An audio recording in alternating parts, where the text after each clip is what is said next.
The last video I made about Otherkin was pretty successful, so I decided, what the hell, I may as well make another. So for this video, I will be reading posts from Otherkin experiences and just talking about them. Now the whole point of this video isn't necessarily to disparage the Otherkin. I know I might be doing that a little bit, to be honest, but it's mainly just to it's mainly more about curiosity, trying to really explore what they're thinking there. So, without further ado, let's get started. Okay, so here's the first bunch of Otherkin experiences that I'm going to read. Okay, first off, finding a box big enough for you to fit in and sitting in it. And it has Cat Therian, Catkin, Felinekin, Feline Therian, June's Fave, and Submission.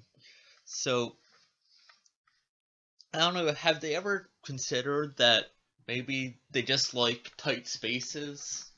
Like, sitting in small, snug spaces isn't generally inconceivable for a human. So have they ever considered the wild possibility that maybe a cat brain hasn't somehow gotten into their body, and that maybe they just like tight spaces? I guess not. Now, number 2. I love when my friend and I go to the forest. We always see deer, and sometimes, but very rarely, even feed them. Okay, at least very rarely, since I think they might know that they're not supposed to feed deer, because then they get too friendly with people, and that becomes a problem when they start approaching people. And a lot of times they need to be hunted down, so they probably shouldn't be doing that, but at least they're doing it rarely. So, moving on.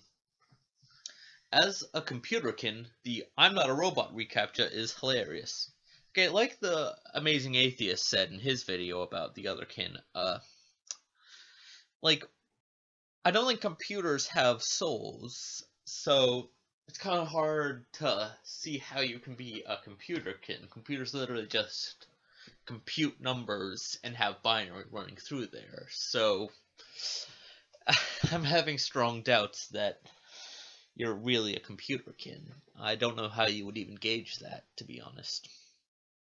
And let's see.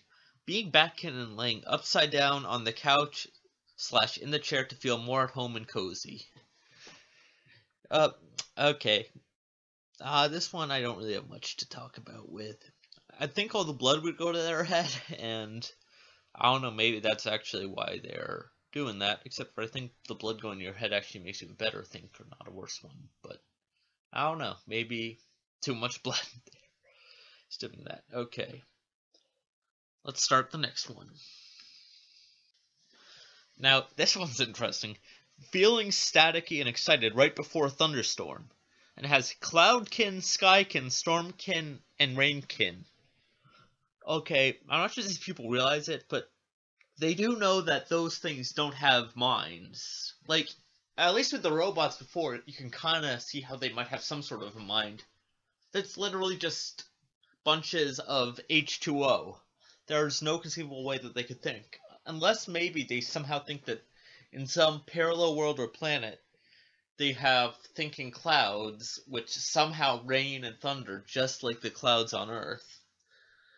And somehow those clouds got into their head, which I don't even know what would make you think you're a cloud. I mean, I'm genuinely curious, so if any cloud can happening to be listening to this could fill me in on what makes you think that you personally are a cloud. Next, sleeping in a pile because you don't have a soaper slime. I'm not even sure how to breach this, since I have no idea what Homestuck is, and I've never seen it, so I'm just going to leave this one be. Seems kind of improbable that a character from the fictional show Homestuck would somehow exist in some way and be in your head, but that's all I can really say about that. Then this. Remembering things from your canon, only for it to be explicitly stated in canon sometime after you first remembered it. Well, I mean, I'd have to see an example of this, because if they can predict these really specific stuff which they should have no way of knowing, then that'd be kind of impressive, but I don't know, it feels kind of like a lucky guess, like those fortune tellers who aren't really fortune tellers. They just say something like really general that's bound to happen at some point. I guess that's the state. Now this one's interesting. Staying up late to watch the stars, wishing to go back to space. So this is Spacekin, Galaxykin, or Starkin. Okay, well, you do realize that to aliens aren't in space. They're on their own planet. So an alien would probably want to go back to their home planet, not to just see the stars and go back into the abstract concept of space. And there it has Spacekin and Galaxykin as a tag. So do they think that empty space can somehow have a mind of its own, and they're identifying with that? Okay, let's go to the next one. So the first one, feeling your wings stretch when you stretch your arms. Do they realize that wings are pretty much just arms with feathers? So you might as well say feeling your arms stretch when you stretch your arms, because wings are pretty much just arms with feathers, and I don't think you can really feel feathers. I don't think birds can feel them, which is why they can sometimes like fall out and stuff. I think it's kind of like hair. It's not really part of them. So wings are just arms. So feeling your wings stretch would just feel the same as feeling your arms stretch. So I don't quite get how that works. And then yeah, this one I'm kind of confused. But not being able. Wait. Oh wait. Okay. So here's this next one. Not being out to other people, yet about being fictionkin. So when you dress up as your type to get closer, you just exclaim that it's cosplay. Well, I'm sorry to break it to you, but that's pretty much what it is. You're cosplaying. You're in a suit.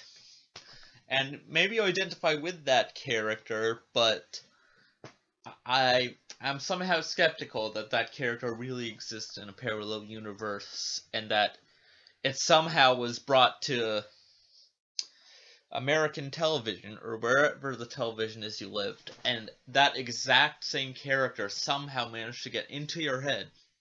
You know, and also with fictionkin, there must be times when multiple people think that they're the same character, the same fictional character. So how does that work? Does the same fictional character simultaneously become all these other people, like some sort of hive mind, or what's going on there? Then, okay, here's one. Getting legitimately terrified of glitches and corruptions.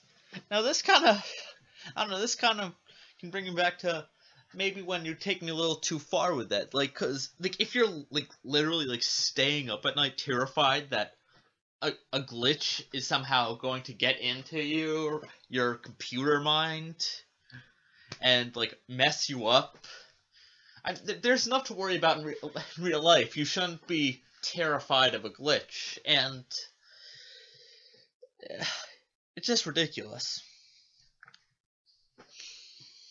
Okay, on to the next set of them.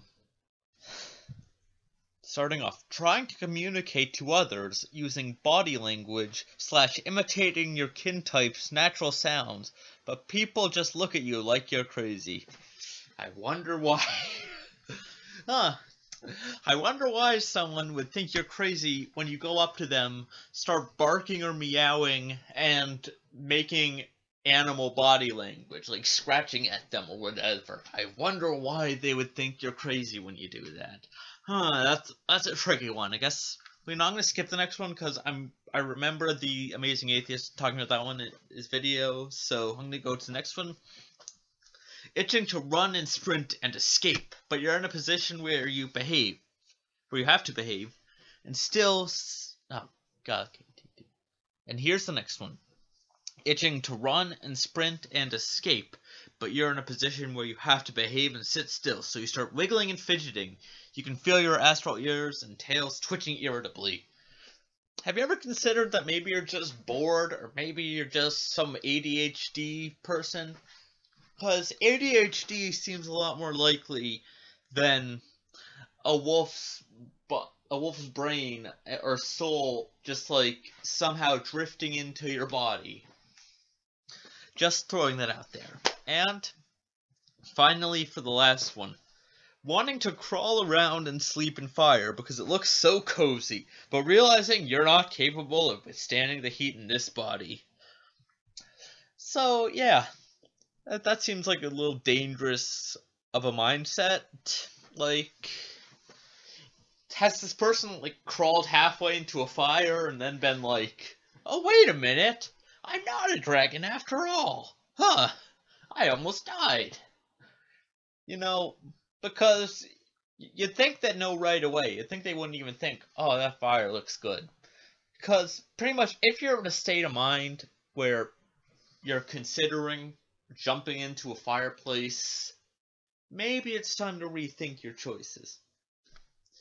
Well, I guess that's it for this time. If you like the video and want another, feel free to tell me in the comments. If you like this video, give it a thumbs up. If you're not already, please subscribe. Cuttlefish out.